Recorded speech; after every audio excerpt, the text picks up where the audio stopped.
Praise lord. ఒకసారి ఇశ్రాయేల్ ప్రజలందరూ కూడా విశ్రాంతి దినం రోజున దేవునికి ప్రార్థన చేస్తూ ఉన్నారు. ఆ సమయంలో చుట్టూ ఉన్నటువంటి శత్రు దేశాలందరూ కూడా యుద్ధానికి వచ్చారు. ఇశ్రాయేల్ దేశాన్ని నాశనం చేయాలని, పతనం చేయాలని, ఇశ్రాయేల్ ప్రజల యొక్క జనాంగాన్ని నశింప చేయాలని చెప్పేసి ఆ దేశాన్ని లేకుండా చేద్దామని ఇశ్రాయేల్ దేశాన్ని మీదకి ఈ యొక్క శత్రు దేశాలందరూ కూడా యుద్ధానికి వచ్చారు. ఆ సమయంలో ఇశ్రాయేల్ ప్రజలందరూ కూడా దేవుని యొక్క సన్నిధిలో ప్రార్థన చేస్తూ ఉన్నారు, మొరపెడుతూ ఉన్నారు.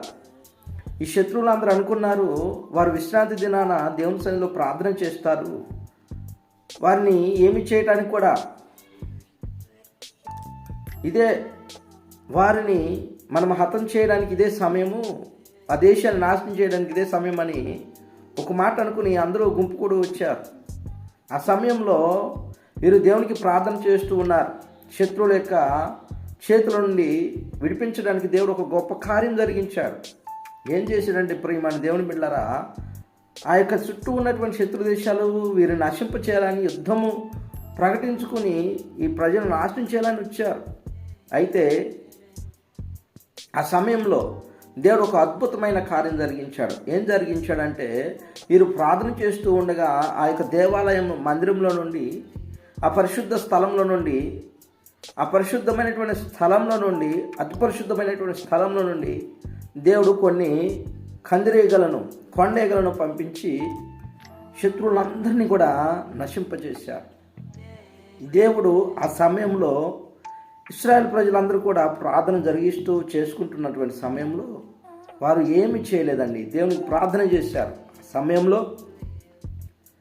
దేవుడు ఆ యొక్క కందిరీగలను పంపించి వచ్చినటువంటి శత్రువులందరినీ కూడా నశింపచేసినట్లుగా చూస్తూ ఉన్నాం. దేవుని వాక్యం అదే ఉంది. ఏమనుందంటే 50వ కీర్తన 15వ వచనంలో, ఆపత్కాలంలో నీవు నన్ను కూర్చి మొరపెట్టుము, నేను నిన్ను విడిపించేదను, నీవు నన్ను మహిమపరిచేదవు అని ఉంది. ప్రియమైన దేవుని బిడ్డలారా, ఆపద వచ్చింది. ఆ సమయంలో వీరు దేవునికి ప్రార్థన చేశారు. ఆ స్థలం నుండి లేగవలేదు, ప్రార్థన స్థలం నుండి పైకి లేగవలేదు, కానీ దేవునికి మొరపెట్టినప్పుడు దేవుడు ఆ శత్రువులను నశింపజేసినట్లుగా మనం చూస్తూ ఉన్నాం. ప్రియ దేవుని బిడ్డలారా, మన జీవితాల్లో కూడా అంతే. మన చుట్టూ ఉన్న శత్రువులు, మన కుటుంబంలో, మన యొక్క సమాజంలో, మన దేశంలో చుట్టూ ఉన్నటువంటి ప్రజలు, మీరందరూ శత్రువులుగా ఉన్నారు. అయితే వారు మనల్ని నశింప చేయాలని చూస్తూ ఉన్నారు, మనం పతనం చేయాలని, మన కుటుంబ పరిస్థితులను పాడు చేయాలని చూస్తూ ఉన్నారు. కానీ ప్రియమైన దేవుని బిడ్డలారా, దేవుని సన్నిధిలో మనం మొరపెట్టితే ఆ మొర ఎలాంటి అపాయాన్ని రానికోకుండా మనకి క్షేమాన్ని దయచేస్తుంది. నీ జీవితంలో ఎవరు నిన్ను నాశనం చేయాలని చూస్తున్నారో నువ్వు గుర్తెరగపోవచ్చు, కానీ మనలను చూస్తున్నటువంటి నా ప్రభు అయిన క్రీస్తు నిత్యము పరిశీలన చేసి ఆపదలన్నింటిలో నుండి విడిపిస్తూ ఉన్నాడు, ఆ ఆపదలన్నింటిలో నుండి తప్పిస్తూ ఉన్నాడు. ప్రియ సోదరులారా, మీరు ఎలాంటి అపాయంలో ఉన్నారో నీ ప్రభు అయిన క్రీస్తుకు తెలుసు. నువ్వు ప్రార్థన చేస్తే అపాయం నుండి దేవుడు విడిపిస్తాడు. మరి నువ్వు ప్రార్థన చేయగలుగుతావా? దేవుని అడగగలుగుతావా?